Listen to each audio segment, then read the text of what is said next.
podcast champêtre. Tu me fais encore Juste parce qu'on voit les herbes derrière, mais au final on est à Paris. Donc. Alors, trop contente de faire ce 4e épisode avec vous. Premier exercice, comment vous vous définiriez à quelqu'un qui ne vous connaît pas du tout? Je te laisse commencer. Ah, moi je dois me... Honneur aux dames. On fait pas un jeu genre... Ok, alors présente Maxence.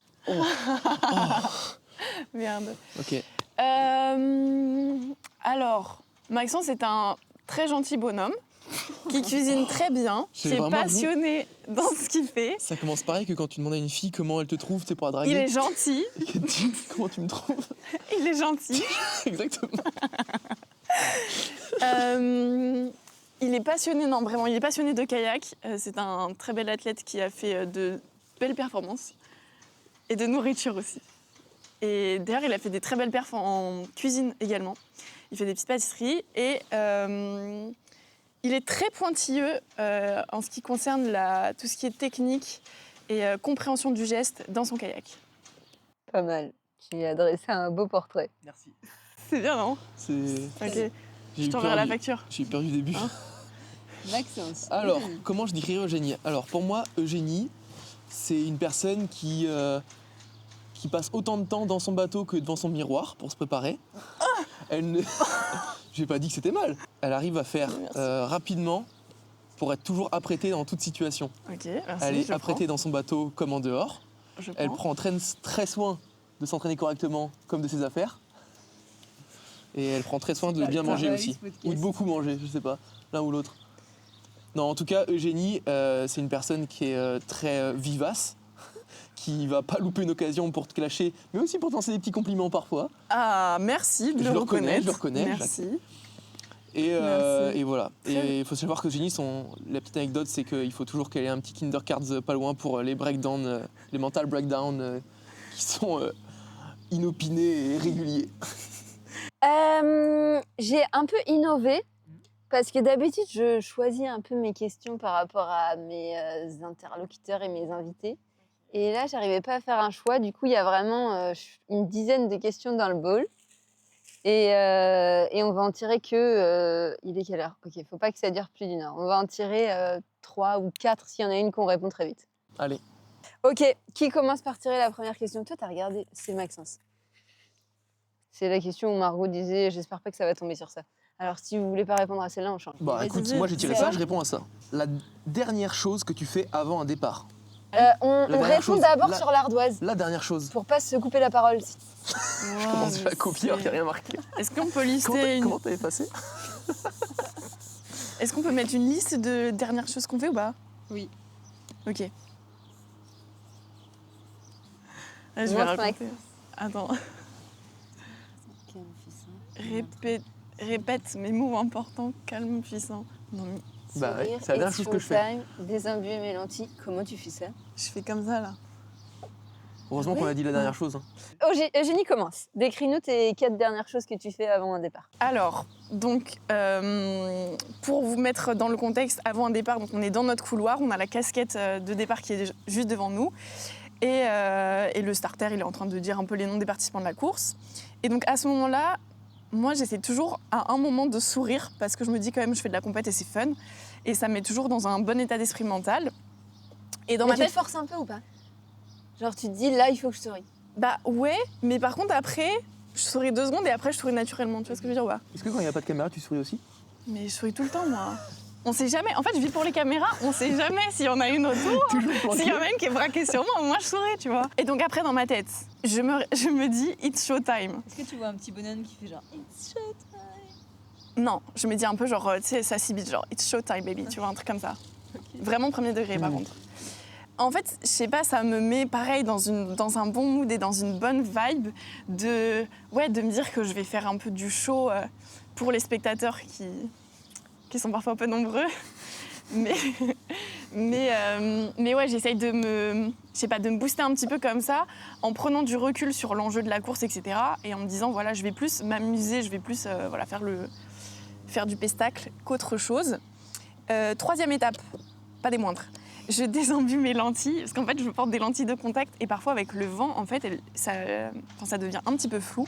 Donc toujours juste avant le départ, je baisse mes lunettes et je frotte mes yeux pour que mes lentilles soient bien, me permettre de voir clair. Parce que dans tous les cas, passer le 250 mètres, je ne vois plus clair. Donc si en plus mes lentilles sont floues, ça... Mais elle se rend mieux pendant la course ou pas? Ouais, parfois elle saute avec le vent. Yes. Genre je cligne des Dans la yeux. course. Je te jure. La vérité. Ça m'est déjà arrivé de perdre une lentille dans la course. Et ça te stabilise ou... Bah tu c'est perds chiant l'aveugle parce que c'est comme ça.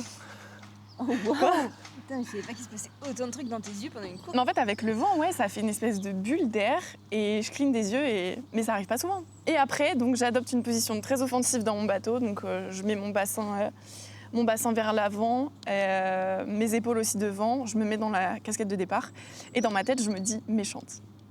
Voilà. Bon, moi, j'ai un truc avant le départ, c'est que si j'arrive à prendre une grande full inspiration, genre, parce que je suis un peu stressée et j'arrive pas à remplir pleinement mes poumons.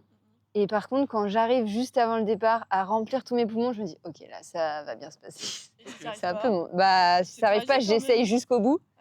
Genre, j'essaye jusqu'au bout d'en choper une. Et après, j'ai des petits trucs si ça arrive pas pour de me concentrer sur ma main, sur la pagaie, sur mes pieds, sur la barre à pied, Mais c'est quand même sur mes sens, tout C'est ça. quand même des trucs secondaires, quoi. De quoi? Ces trucs de se concentrer sur la main, sur les cale-pieds, Non, sur la bah, pagaie. c'est-à-dire si j'arrive pas à prendre Oui, ma grande Oui, c'est inspiration, ça, c'est secondaire. ça veut dire que je suis dans la projection, ça veut dire que je suis dans l'angoisse du Ah, ok. résultat. Du coup, j'essaye de revenir sur le moment présent. Et donc, j'essaye de me concentrer vraiment concrètement là sur ce que je sens odorat, sur mes sens toucher la pagaie, sur ce que j'entends. Et comme ça me permet de revenir dans l'instant présent et d'être capable de prendre une grande inspiration. Ah, donc à la fin, tu es capable. Ouais, en général, j'y arrive toujours, mais des fois, c'est Ah, ok. vraiment 2 secondes avant le go, quoi. Ah ouais, d'accord. Ah oui, donc évidemment, tu continues à te forcer de Mais secondes avant le parce go. que j'ai cette espèce de... Je crois que je suis pas très... Comment on dit quand on a des gris-gris, là, quand on est... Je suis pas très superstitieuse, Ouais, mais superstitieuse. ce truc-là, je me dis, si j'arrive pas à le faire, ça veut dire que je suis pas dans le moment, quoi. Après, Ok. ça peut... Et quand t'arrives vraiment pas, ça donne quoi? Bah, de toute façon, je vais partir quand même, hein, même si j'y arrive pas. Non mais je veux dire l'imitation de toi qui n'arrive pas à prendre une grande inspiration, Ouais. ça donne quoi? Ah, mais tu sais, j'ai juste la sensation de... Ça bloque. Ça t'arrive jamais d'essayer de remplir et ça s'arrête avant? Un peu comme un asthmatique. Peut-être, je sais pas, j'ai jamais fait d'as. Mais c'est hyper désagréable. Et quand je suis très stressée, ça me fait ça. Je suis pas libre de... Tu sais, ça me comprime, compresse, voilà. Allez Maxence, à Allez. toi. Alors, Jette-toi à l'eau. vu que Jenny tout à l'heure m'a reproché que j'allais faire trop long vu que je fais que parler et que ça a duré 10 minutes, moi j'ai juste mis la dernière chose que je fais. Ouais. Non mais tu peux développer un peu plus. Hein. Du coup, moi, je me répète souvent ces 2 mots importants que j'ai en tête pour me guider pendant ma course. Est-ce que c'est toujours les mêmes? C'est souvent les mêmes. C'est souvent les mêmes. Et c'est lesquels? Calme. Calme et puissant. Putain, moi j'aurais dit Slay King. Et bien heureusement que je suis pas toi. Ok, calme, puissant. D'accord, intéressant. Non, mais en fait, je pars du principe que. Et c'est pas, je pars du principe, parce que pour moi, quand j'arrive sur un. Alors, dans mon départ en descente de rivière ou dans le sabot en course en ligne, quand t'es dedans, tu sais que dans les 10 secondes, tu vas être parti. Et en fait, je sais pas pourquoi, tout disparaît dans l'esprit. Genre, c'est une page blanche. Il se passe plus rien. C'est-à-dire que tout ce que j'ai pu me dire avant, j'ai plus rien en tête. Et que les seuls trucs que je me répète, c'est ok, juste calme et puissant. Et en fait, c'est juste pour me rappeler l'état d'esprit qui doit guider ma course pour tout le temps être capable d'être le plus fidèle possible à ce que je fais de mieux. Et c'est quand je suis calme et quand je suis puissant que j'arrive à pagayer efficacement et que j'arrive à aller au bout souvent de mes courses de manière assez bien. C'est hyper drôle parce que mes 2 mots-clés avant Tokyo, c'était calme et puissante. Ils sont écrits. Moi, ça vient de mes années à Pau en descente, quand je faisais les piges à Pau. Parce que je me suis rendu compte qu'en fait, dès que je cherchais à vouloir attaquer et faire des grosses courses où vraiment je donnais tout, et bien en fait, je me dispersais, j'étais hyper précipité. Et du coup, il fallait que je me calme beaucoup et que je trouve quelque chose sur lequel, un de mes points forts, donc c'était le fait d'être assez puissant dans l'eau. Et depuis, c'est resté. Et en fait, c'est toujours quelque chose qui me guide à l'entraînement comme en course. Voilà. Mais en somme, mes petites étapes, peut-être de sourire et tout, c'est justement dans cette optique-là, Oui, c'est de oui. me calmer en fait avant la course, de prendre un peu de la hauteur sur l'enjeu et tout, et ouais, de pas se laisser aspirer. Oui. Mais après, au final, moi, j'ai plein de petits gris-gris que je fais. Tu sais, au final, je me rends compte, mais j'y fais pas attention. Mais j'en ai plein, tu vois, des trucs à la con. Typiquement, en descente, tu vois, on a notre casque, notre gilet, tout ça. Tu mets tout dans le même ordre? Enfin, genre. Non, alors ça, je fais pas. Bah, en fait, on est obligé de mettre le casque à la fin, en tous les cas. Maxence, il met le casque avant le gilet. Bah, du coup, Pro non. type. Mais bon, quand même. Quelquefois, faut y penser. Hein. Ouais, j'allais dire. Non, mais tu vois, quand t'es à ton départ, justement, enfin, quelquefois en descente, vu que t'as plein de matos, tu touches un peu le casque, voir s'il est bien attaché, tu le remets à l'endroit. Tu le remets, tu le rééquilibres s'il est un peu penché, tu resserres ton gilet s'il est un peu ballant. En ligne, par exemple, je sais que j'aime bien avoir les mains mouillées sur la pagaie avant de partir, donc je me retrempe les mains, mais c'est des petits gris-gris qui m'aident à. Mais j'y fais moins attention. Et vous diriez superstitieux ou pas? Genre, il y a la brassière de course, Non, le short de course. Pas pour moi.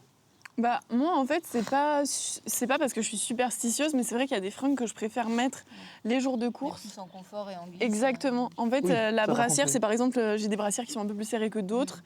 Et en fait, les jours de course, je vais prendre une brassière qui est pas trop serrée parce que je vais avoir besoin de ma cage thoracique et de pouvoir bien respirer. Mais ouais, c'est plus du confort que de la superstition. Après, elles sont jamais trop serrées, tes brassières, non? Stop. Ça dérive. Elle était trop bien celle-là. Je veux qu'elle soit gardée au montage. C'est à moi de tirer une question. Même Eugénie, elle sait qu'elle était trop bien la blague. Est-ce que c'est de la lire avant de la tirer? Waouh, Oui. putain, c'est dur ça. Qu'est-ce que tu n'es pas prêt à sacrifier pour la médaille olympique? Ok. En fait, ça fait presque peur que tu réfléchisses, Eugénie, je trouve. Bah, toi, tu dis rien. Quoi? Toi, tu mets quoi? Ah, Ça non paraît, mais attends. Allez, mais- stop, on triche. En fait, je sais pas, je trouve ça normal. Non mais attends, ce qui est inquiétant, c'est le fait que t'aies pensé à ça. Bah Genre, non. bah Qu'est-ce si, que t'es pas prêt à sacrifier? mais c'est complètement évident. Je veux dire, personne va te demander de tuer ta famille pour une médaille olympique. Mais non, mais tu vois, c'est pas des trucs comme ça que tu veux dire. C'est genre. C'était quoi que vous. C'est dans quel sens, quoi? Qu'est-ce que t'es pas prêt à sacrifier? Dans ton confort de vie, dans des trucs comme ça? Non mais c'est évident ça, Maxence. Mais c'est évident, mais tu vois, genre c'est en mode. Il y en a, tu sais, ils diraient, mais moi je suis prêt à vendre ma mère pour gagner. Tu vois, C'est une expression. Bah oui, mais du coup, je pense que. Ils vont pas vraiment vendre leur daronne.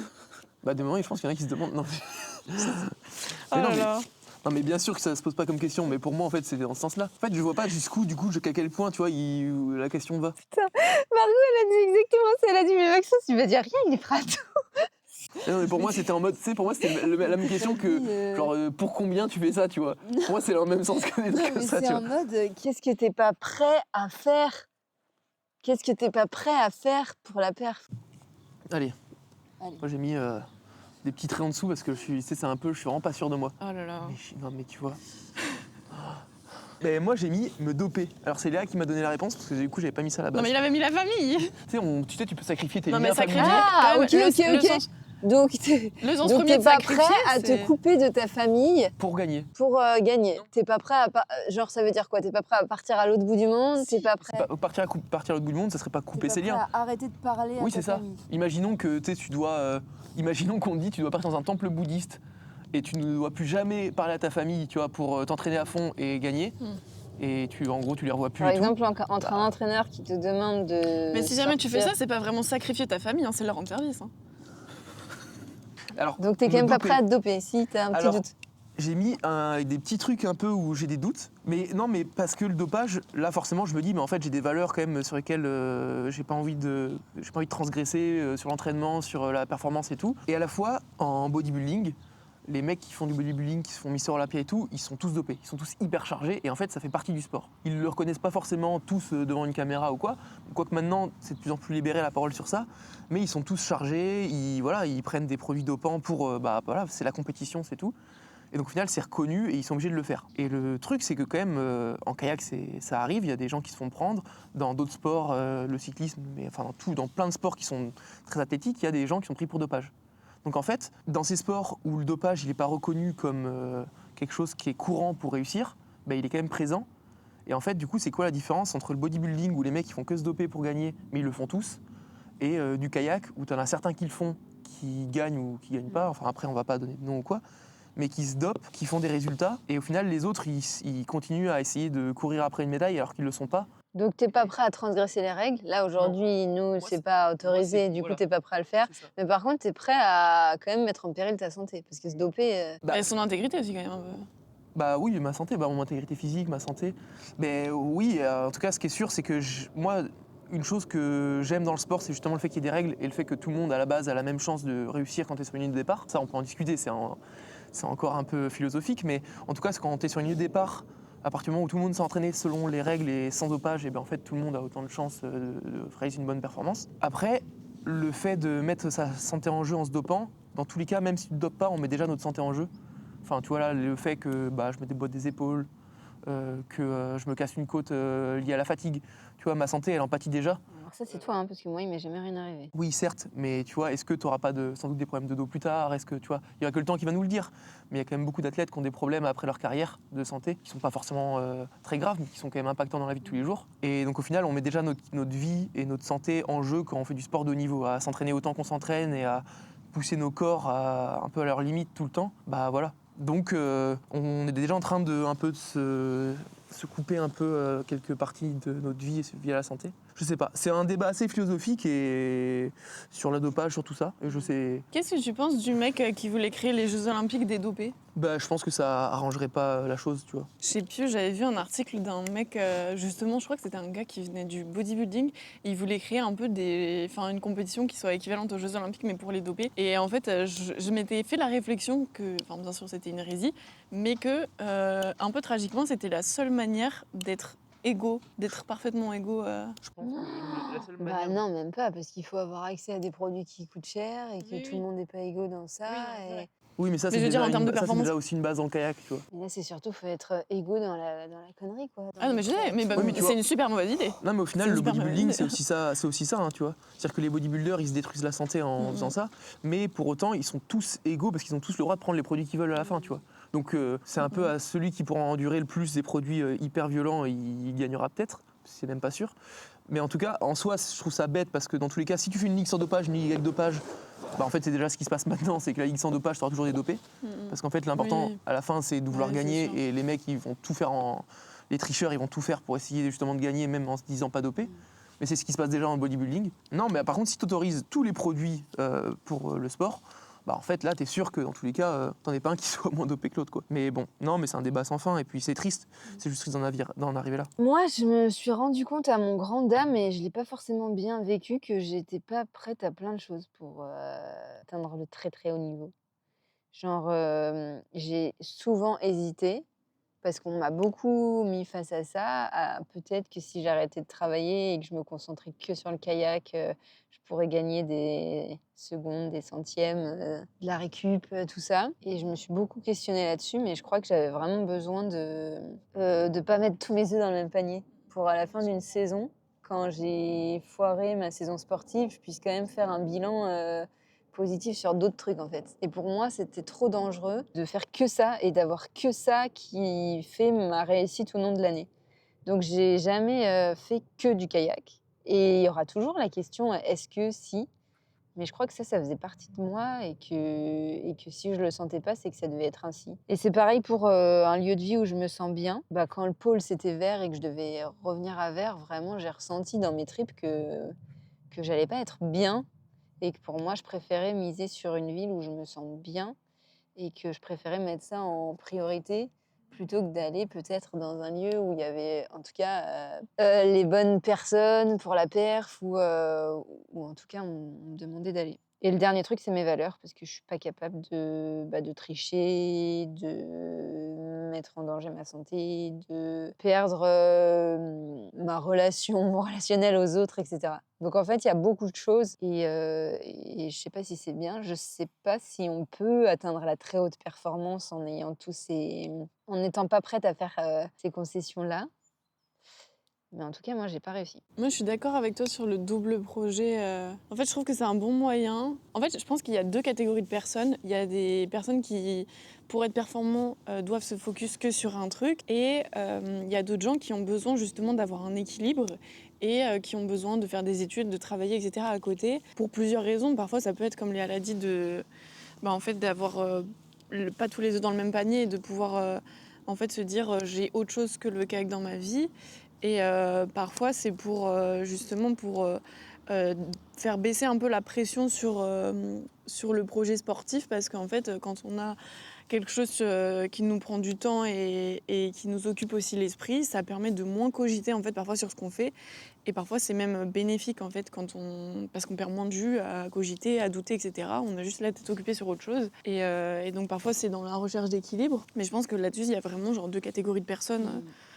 Il y en a qui font que ça et ça leur va très bien.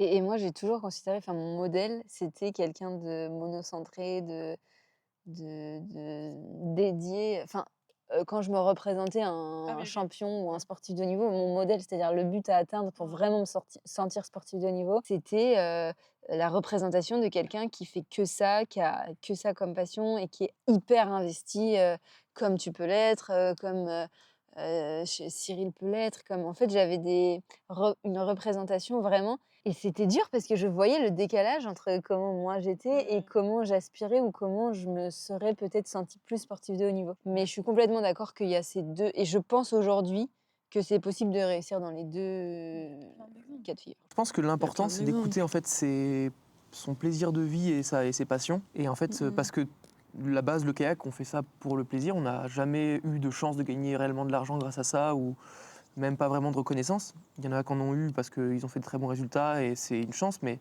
c'est pas pour ça qu'on l'a fait. Et qu'au final, vu qu'on commence pour notre plaisir, et bien quand même, il faut l'écouter et il faut pas le mettre à côté. Et c'est ça qui fait qu'en fait, on peut s'investir de plus en plus. Et en fait, le plaisir, justement, il peut être de trouver un équilibre dans plusieurs domaines de vie. Et comme disait très bien Tony Stanguet, de toute façon, tout est une histoire d'équilibre. Et en fait, l'équilibre, c'est parfois chacun a le sien, quoi. Et moi, c'est comme vous dites, hein, c'est sûr que moi, je suis omnibulé par le kayak. Je pense qu'à ça, je vis que ça. Mais à la fois, c'est une vie que j'adore et qui me remplit à fond. Et du coup, même s'il y a des moments plus durs, un peu comme en ce moment ou quoi, j'arrive quand même à en voir les bons côtés. Même si tout n'est pas forcément rose, parce que en fait, le kayak, voilà, c'est vraiment ma passion de base. Tu n'aurais aucune autre vie. Non, enfin, en tout cas, il y a des choses, des moments qui me font rêver quand je vois des choses complètement différentes. Mais pour autant, je suis déjà super content de ce que je fais et ça me pousse que à continuer et d'aller plus loin en fait. Et puis c'est vraiment ça aussi, c'est d'aller au bout d'une démarche, au bout d'un projet. Et surtout que le haut niveau, c'est quand même pas éternel.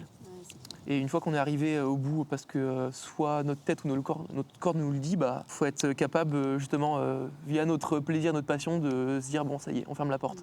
Alors moi, pour la vanne, j'ai répondu Mexico parce que vraiment, par contre, premier degré, si aujourd'hui on me dit pour tout le restant de ta vie, tu n'as plus de dents, mais par contre tes médailles olympiques, je sais pas si je prends en vrai. Hein.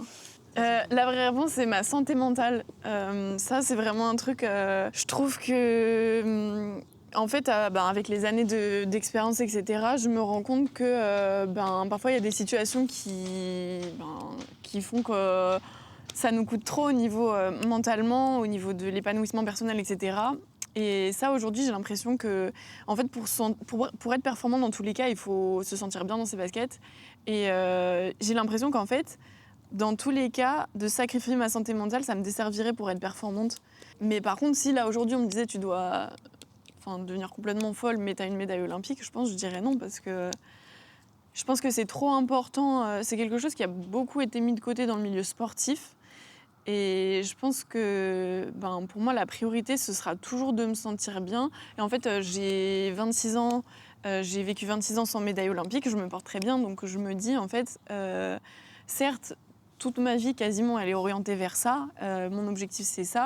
Mais par contre, je ne serais pas prête aujourd'hui à me dire...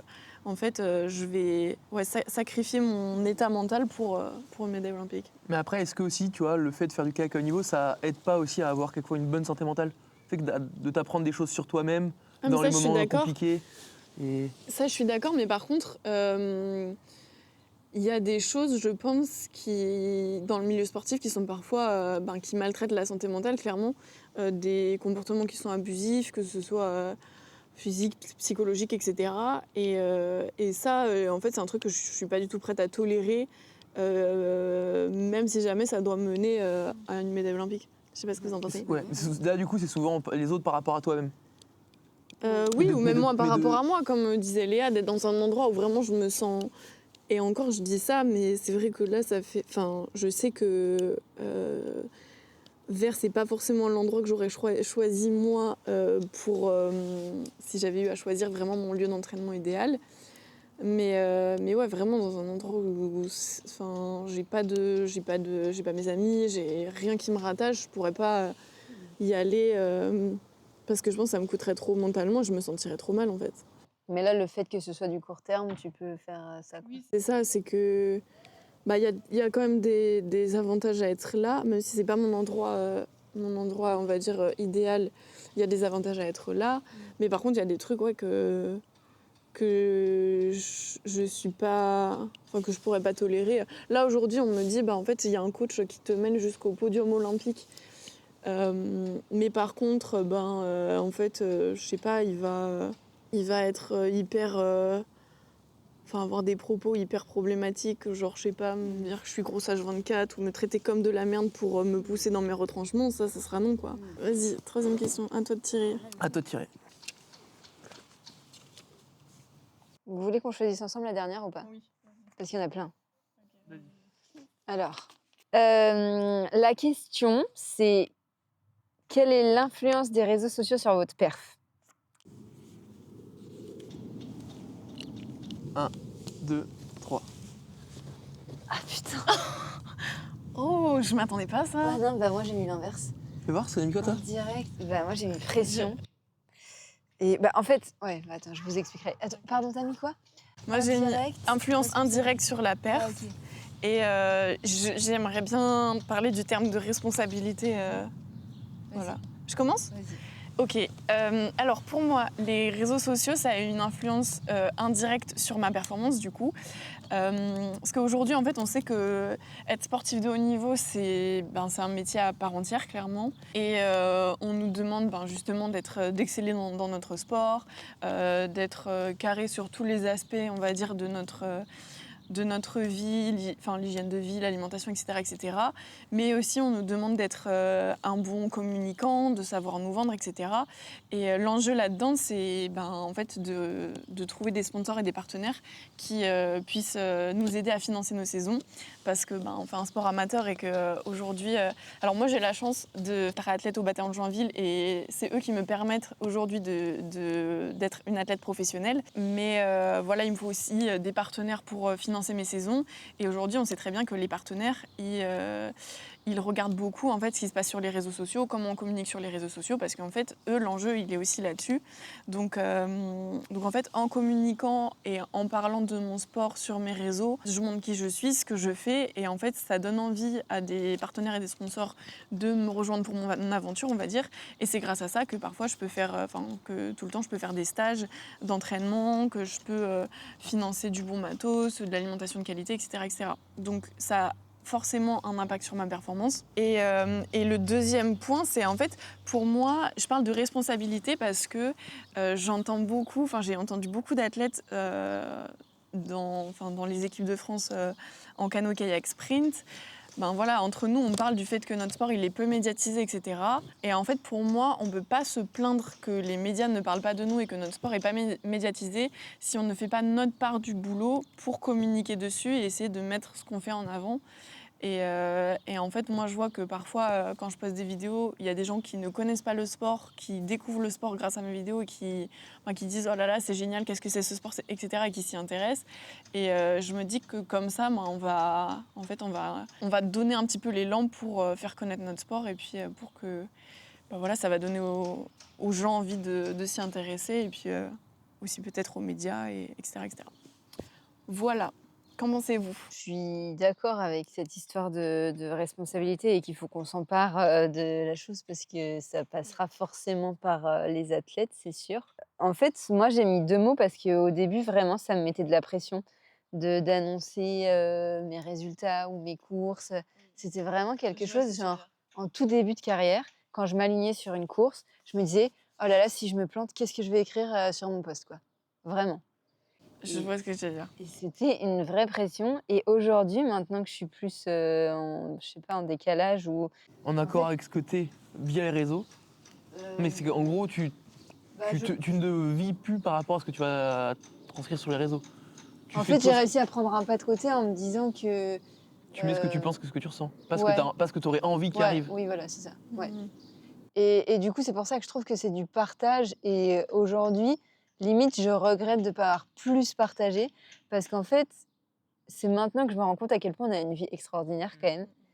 Et c'est aussi l'idée de ce podcast, c'est de toutes les discussions qu'on a, tout ce qu'on traverse, c'est aussi de démystifier, c'est aussi de rendre un peu public, tout ce qui se trame, tout ce qu'on réfléchit. Enfin, c'est pas du tout construit ma réponse là, mais bref, je suis passée de pression à en fait ce besoin et cette envie de partager en me disant, mais en restant moi-même et en me disant, mais c'est trop passionnant ce qu'on vit, ce dont on discute, ce qu'on traverse, ce qu'on expérimente, ce qu'on apprend sur nous. Et ça, j'ai envie de le partager plus et j'ai envie d'aller même plus loin que les réseaux sociaux, à le partager en conférence, à le partager en stage, en coaching. Enfin, il y a plein de choses qui arrivent là. Et je pense que c'est un outil hyper puissant, les réseaux sociaux, et que si on l'utilise bien, ça peut amener de la visibilité, de la communication, de plein de choses positives. Mais par contre, ça prend méga du temps. Je ne sais pas si j'aurais été capable en carrière d'assumer les deux. Ça prend méga du temps, ça peut potentiellement mettre un peu de pression. Donc c'est ambivalent, quoi. Moi, je me souviens qu'au début, en fait, quand j'avais du mal à poster des trucs parce que je me disais, les gens, ils s'en foutent. Genre, j'avais un peu ce syndrome-là où je me disais, en fait, pourquoi tu vas mettre ça? Les gens s'en foutent. Et en fait, je remarque que, quand même, les gens, en fait, comme tu dis, c'est un peu extraordinaire ce qu'on fait d'avoir le quotidien d'un sportif de haut niveau. Et en fait, il y en a plein qui sont intéressés, qui veulent savoir, en gros, comment ça se passe. Moi, je le remarque surtout quand je discute en direct avec des gens. En fait, ils ont toujours plein de questions à me poser. Quand je dis je suis une athlète, etc., ils ont toujours plein de questions à me poser. Et parfois, il y en a, j'ai pas une communauté énorme, mais parfois, il y en a qui posent des questions. Mais par contre, il y en a qui posent des questions en commentaire, qui s'intéressent. La question qui revient souvent, c'est comment tu fais pour aller droit dans ton canoë ou des choses comme ça. Mais par contre, il y en a qui posent des questions, qui s'intéressent. Et donc, au bout d'un moment, je me suis dit, ok, en fait, ça intéresse les gens. Et surtout, en fait, ça intéresse les gens parce que c'est quelque chose qui n'est pas commun. Et qui les gens ne savent pas. Mérite d'être expliqué, d'être montré et d'être. Et les gens en fait ne s'imaginent pas trop à quoi ça ressemble le quotidien d'un sportif de haut niveau. Et ça, je l'ai remarqué aussi avec la fac. Parce que parfois, en fait, quand j'ai des interlocuteurs dans certaines facultés, je leur explique que je suis sportif de haut niveau et qu'en fait, j'ai besoin d'aménagement, etc. Et en fait, je me rends compte qu'ils ne s'imaginent pas du tout de ce que c'est et qu'ils ne se rendent pas compte de l'investissement qu'on y met, le temps qu'on y passe, etc. Et donc, pour tout ça, je me dis qu'en fait, c'est bien d'en parler, de parler de notre quotidien. Et justement, le temps que tu y passes, ça n'impacte pas trop ton entraînement, ta récup, tout ça? C'est pas quelque chose de... Bon, j'allais dire, en fait, je vais pas ne pas aller m'entraîner ou ne pas aller m'étirer pour faire un post Insta. Par contre, parfois, j'avoue que je saute des révisions. Mais bon. Okay. Ouais, moi, je pourrais parler de ce que j'ai mis, mais là, pour revenir juste sur ça, j'avoue que sur les réseaux et sur le fait de... En fait, moi, je voulais, là, en début d'année, mettre plus en avant réellement un peu ce que c'est d'être sportif de haut niveau et de le décrire et de le transférer sur plusieurs vidéos avec plusieurs thématiques différentes, des stages, des trucs. Mais en fait, j'arrive pas à le rendre naturel, de me filmer. En fait, je trouve que si je devais me filmer, me présenter et mettre en avant ce que je fais, j'arriverais plus à le faire naturellement. Il faudrait que je le mette en place, il faudrait que je me filme, et ce qui est normal d'ailleurs pour faire du contenu. Mais j'arrive pas à le faire parce que j'arriverais plus à être naturel, tu vois. Moi, tous les jours, à m'entraîner. En fait, je suis tellement omnibulé par ma progression et ma performance que si je devais me filmer et parler de tout ça... Ça mettrait un mur entre... Ouais, en fait, je serais plus moi le Maxence qui cherche à devenir le meilleur et à essayer de progresser. Donc ça influence quand même négativement ta perf. C'est-à-dire que ça te décentrerait de tes réflexions dédiées à la perf. Ça. Et oui, c'est ça. Enfin, moi, en tout cas, c'est comme ça là, que je le ressens en ayant un peu essayé. Hein. Je ne peux pas dire que j'étais un créateur de contenu ou quoi du tout. Hein. Mais en ayant eu cette volonté-là, à un moment, je me suis dit, peut-être que ça viendra plus tard. Peut-être que je trouverai... Peut-être que là, tu auras plus de temps aussi pour faire un plan média pendant ton... Pourtant, j'en ai du temps, mais c'est plus dans cette démarche mentale que j'arrive pas à me Et est-ce que reconnaître. si tu avais quelqu'un qui te suit un peu dans une journée, qui te filme sans que toi, tu n'aies rien à faire... Ça, c'est différent. Ouais. Mais du coup, en fait, le problème, il est plus sur le manque de moyens que sur... Oui. Mais du coup, moi, pour ma réponse à cette question, quand je mets confiance en soi, donc il y a déjà un peu de ce que vous avez dit, en fait, c'est que ça impacte la confiance en soi négativement et positivement. Il y a les deux, c'est pas que positif. Ouais, c'est vrai. Et donc le négatif, t'en as parlé, moi à une époque c'était ça aussi, c'est qu'en gros quand je voulais dire je vais faire une compétition, je vais faire les sélections équipe de France, c'est quand même... je voulais faire sentir aux gens que c'était important pour moi et que quand même c'était quand même pas quelque chose de bénin, de représenter l'équipe de France et d'aller faire des championnats du monde. Mais à l'inverse, en l'affichant, en m'affichant, et je me disais, non mais là, si je fais n'importe quoi, je passe pour un pimpin. Et en fait, il va faire des sélections équipe de France, mais en fait, il ressort, il a rien. Donc ça me mettait quand même une pression interne. Et c'est aussi ça qui a fait que maintenant, quand je mets des posts, je réfléchis beaucoup aux mots que je mets. Et les mots, ils ont un sens. Et c'est pas juste... j'essaye de faire comprendre que les mots, les façons dont on écrit sur nos posts, ils peuvent aussi retranscrire vraiment les vraies intentions et les vraies capacités mentales qu'on met sur un moment, comme des piges, comme des mondiaux, et aussi ce qu'on ressent vraiment. Et donc c'est pour ça, par exemple, quand j'écris des posts après une compétition, comme des mondiaux, où plusieurs fois je suis passé à très proche d'être champion du monde individuel, j'essaye de mettre des termes et des mots qui sont plus proches de ce que je ressentais sur le moment, pour vraiment faire comprendre ce que vous disiez, qu'on vit des vies qui sont exceptionnelles, alors quelquefois, pour moi par leur intensité en émotion, et qui sont quelquefois négatives comme positives. On est stressé, on est heureux, en fait on peut passer d'un état à l'autre en une demi-seconde. Les nuits avant nos départs importants, on dort plus. Au final, ce qui est ouf, c'est qu'on fait toute notre vie, on la passe à préparer des compétitions qui, au final, quand on y arrive, sont hyper stressantes. Et au final, tu passes des moments horribles avant la compétition. Tu fais ta compète où tu te rappelles de rien parce qu'en fait, c'est page blanche. Et en fait, tu arrives sur la ligne d'arrivée, des moments où tu te demandes putain, mais il s'est passé quoi ? Et le premier truc, tu te dis, à la fin, c'est mais j'ai trop envie que ça recommence. C'est en mode, j'ai envie de refaire le chemin de je m'entraîne, j'en chie, j'ai des gros bas, je sens que je progresse, je fais des résultats, etc., etc. C'est une drogue en fait. Et en fait, c'est une drogue.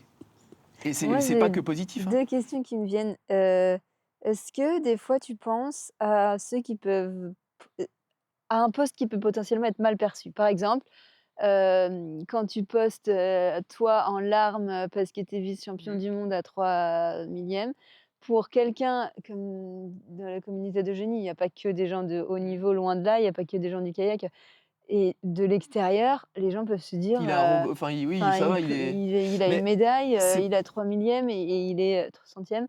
et il est en larmes, enfin, c'est Mais- un peu disproportionné. Est-ce que ça te passe par l'esprit ça, ce que peuvent penser les gens? Ouais, ça Ou me traverse, et justement, c'est pour ça que je reviens sur ce que je disais à l'instant, c'est que les mots, ils sont super importants.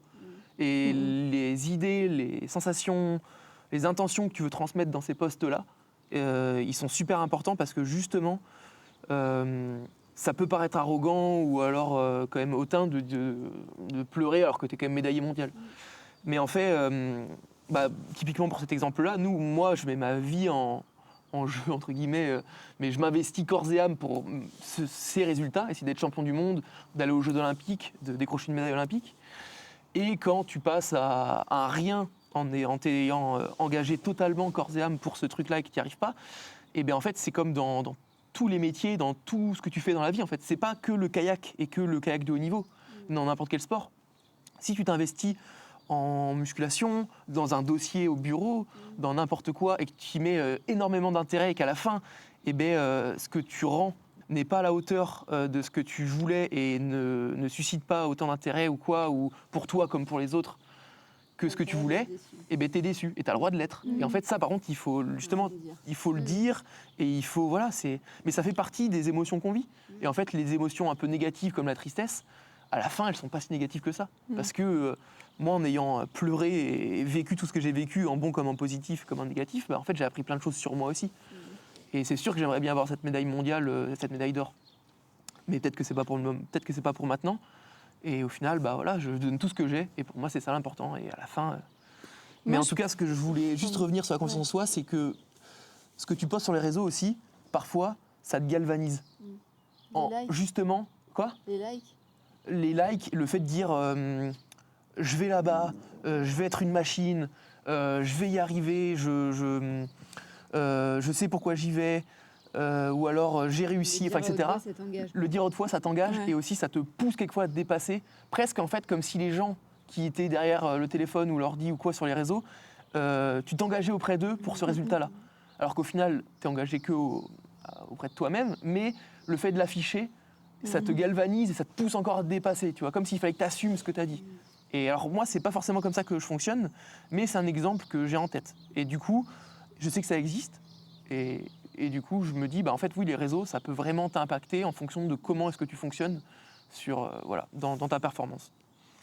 Et moi, par rapport à ce que vous dites, il y a un truc qui est hyper important, en fait, qu'il faut, je pense, accepter dès le début quand tu commences à communiquer via les réseaux, c'est lâcher prise sur ce que les gens peuvent dire ou penser.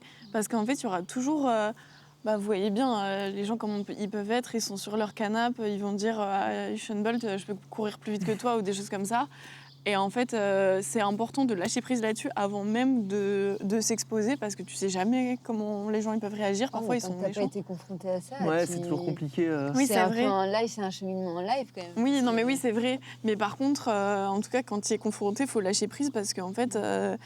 dans tous les cas, c'est aussi quand tu t'exposes, tu acceptes d'être un peu plus vulnérable. Et en fait, moi je dirais que si jamais tu n'arrives pas à lâcher prise là-dessus, c'est quelque chose qui peut être très mauvais et qui peut t'impacter négativement. Et un autre point aussi, je trouve, qui aide à ce que les gens ils adhèrent plus facilement à ton contenu, à ce que tu partages, c'est d'être hyper authentique et transparent en fait.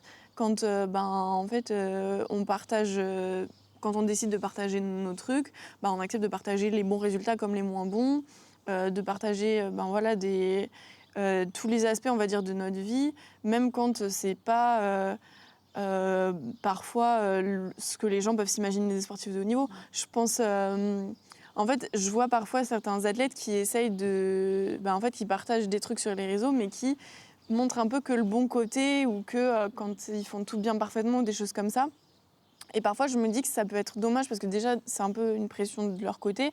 Et aussi, ça donne une image un peu trop idéalisée et irréaliste des athlètes de haut niveau, parce que quand même, parfois, on est humain. Typiquement, la bouffe, on en a parlé beaucoup, mais parfois, en fait, on fait un petit craquage ou des choses comme ça. Et moi, c'est quelque chose que je me dis, c'est important aussi de le partager, parce que c'est rester authentique et c'est montrer que nous aussi, on a des... en fait, c'est pas parce qu'on est sportif de haut niveau qu'on bouffe que du riz blanc dur, et des... ça, hein. Moi, j'y arrive pas encore. Ça, moi, je trouve ça hyper dur aussi. Tu vois, c'est super dur. Ouais, mais je trouve typiquement, justement, tu vois, dans l'authenticité. Et en fait, je trouve ça... En plus, ce que je trouve dur, c'est justement d'être authentique dans chaque partie de ta vie. Parce que quand tu es authentique, après un mauvais résultat comme un bon, presque, je trouve ça facile, parce qu'en fait, c'est l'échéance. Tu réussis pas, tu le dis. Tu vois, c'est le moment, en gros, que tu as attendu toute l'année ou quoi. Tu dis le résultat, tu dis ce que tu as fait, ce que tu as pensé, ce que tu as vécu. Mais dire quand ça va pas, ou des petits trucs toute l'année, tu vois, quand tu n'arrives toi-même pas à l'expliquer des fois. Tu vois, moi, là, typiquement, là, ce qui m'arrive en ce moment, sur mes blessures, là, pourtant, moi, dans ma vie, tous les jours, je l'assume bien et j'essaye d'avancer, quoi qu'il se passe, etc. Mais de le montrer sur les réseaux, en fait, presque, je ne saurais même pas comment bien le faire. Ouais. Parce qu'en fait, tu dis quoi? Genre, tu mets un message en mode blessé. Non, tu vois, tu t'aimerais bien expliciter un peu plus. Mais vu que, comme dit Léa, quelquefois, même toi, tu sais pas vraiment pourquoi t'es blessé, pourquoi t'en es arrivé là. Et en fait, t'as même pas envie, quelquefois, d'ennuyer les gens. Mais parfois, justement, c'est pas... En fait, j'ai l'impression que sur les réseaux, il y a quand même du coup, beaucoup une communauté d'athlètes. Et j'ai l'impression que de partager ce qu'on traverse en tant qu'athlète, ça peut aider justement d'autres athlètes qui traversent les mêmes choses. Oui, non, mais si chacun vrai. qui traverse des coups durs, qui fait des petits craquages, ou même en fait parfois dans la hors saison, on va faire des soirées, on fait des trucs comme ça, tu vois. Et en fait, si chacun partage que le bon côté du truc et partage que les moments où ils vont se coucher à 22h, ils font des repas toujours hyper carrés, etc. Ouais, je trouve que ça a un côté nocif à la fois pour nous les athlètes, parce que ça fout la pression, on se dit putain, mais en fait pourquoi certains athlètes y arrivent et pas moi. et à la fois auprès des moldus, on va les appeler comme ça, parce que en fait, du coup, ça leur donne une image complètement irréaliste de ce que c'est vraiment le sport de haut niveau. Mais typiquement, c'est pile poil la question, c'est qu'au final, on a tous cet idéal du sportif qui se blesse jamais, qui fait tout nickel, qui est à fond dans ce truc, qui gagne, etc. Et qu'on ne veut pas déroger à cette règle-là en disant bah non, je suis blessé et du coup ça va pas. En fait, t'as pas envie de faire entre guillemets la pleureuse à dire que ça va pas, etc. Parce que c'est pas dans ce registre du sportif de haut niveau qu'on idéaliserait en disant on est entre guillemets Serena Williams, on est Michael Phelps, alors que pourtant ils sont sans doute tous blessés. Et pourtant, moi, les posts des entrepreneurs qui m'intéressent le plus, c'est les échecs. Alors, c'est comment ils sont revenus de cracher leur boîte, de comment ils ont... Enfin, ça, c'est passionnant. C'est marrant parce que... Et moi, je voulais juste dire, je rebondis par rapport à l'annonce de ta blessure sur les réseaux ou quoi. Moi, le truc qui me fait le plus peur dans mon arrêt de carrière, c'est le post qu'il annonce. Genre vraiment, c'est un truc qui m'angoisse. Mais j'en ai écrit 12, vraiment, depuis 2 ans. Mais c'est un truc... Moi, il y a un truc qui m'a... Je trouve justement presque ça, ce truc-là, moi, c'est un des trucs qu'un jour j'attendrai faire, de l'annoncer, parce que je trouve ça beau. Moi, j'ai l'impression que ça ne peut pas valoriser les 20 années, un post. Moi, celui qui m'a fait pour l'instant le plus un peu, où j'étais le plus en admiration, c'est celui d'Étienne Hubert, qui était pas très long, un peu romancé, un peu poétisé, sur la pagaie surtout, qui est un peu personnalisé justement cette pagaie, ce bateau. Ça lui ressemble tellement, ce post. Et en fait, du coup, il n'y a pas besoin de parler des médailles qu'il a fait, de tout ça. Ça décrit juste un peu le personnage et ce qu'il a vécu à travers toutes ces années de pratique intenses. Et il était vraiment bien son post. Et en fait, ça m'a fait hyper chaud au cœur et je l'ai trouvé magnifique. Et tu vois, c'est justement ça qui me fait rêver. C'est de me dire, je trouve l'inspiration avec... dans quelques mots, sans te dire au final tout ce que tu as pu faire, etc. Et ben, tu fais ressentir aux gens justement l'intérêt que tu as apporté pendant toutes ces années, ce que ça t'a fait. Et voilà, et que aujourd'hui la page. Il y a eu une super discussion vendredi au resto là-dessus. Il m'a dit tu pars avec un sac à dos rempli de trucs que tu vas bourlinguer partout dans ta vie d'après. Ça m'a fait trop du bien, tout ce qu'il m'a dit. Ouais, mais parce que c'est quelqu'un d'incroyable quand même. Etienne Hubert, si tu passes par là. Ouais, j'allais dire. On t'envoie la facture. Hein. Merci à tous les deux. Bah, on s'égale là. Là, il commence à faire frais. Ouais, on est quand même à c'était Vers-sur-Marne. cool.